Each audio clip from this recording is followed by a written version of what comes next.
وكمان يا فنجولة، مش زمان الشفايف الكبيرة دي كان بيتقال عليها شلاجيم؟ لما بعت الفيديو ده لنمنمة. فنجولة حبيبتي، اخبارك ايه؟ شفتي الفيديو اللي انا بعتهولك؟ قال ايه البلوجر دي بتنصح الستات ان هم يوفروا من مصروف البيت ويروحوا ينفخوا شفايفهم. ومالها الشفايف اللي ربنا خلقنا بيها؟ هي الست بتتقاس بمقاس شفايفها؟ كل ما الشفايف ما تبقى كبيرة كل ما يكون لها مقام في المجتمع؟ لا يعني عشان تبان اكتر جمالا. انت عارفة يا نمنمة، مدرسة الفقه كانت شرحت لنا آية قرآنية بتقول في سورة النساء: ولأمرنهم فليغيرون خلق الله.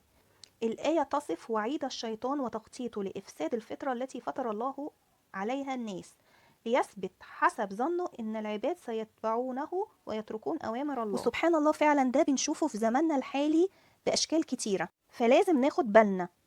وكمان يا فنجولة، مش زمان الشفايف الكبيرة دي كان بيتقال عليها شلاجيم؟ لا لا يا نمنمة، كده طلعنا من ذنب تغيير خلق الله وهندخل على ذنب التنمر على خلق الله. عندك حق يا فنجولة. طيب الله صحيح، هو الفيديو اللي انت بعتهولي هي قايلة فيه اسم الدكتورة وعنوانها ولا لأ؟ ما تنسوش اللايك والاشتراك، ومستنيين التعليقات. سلام.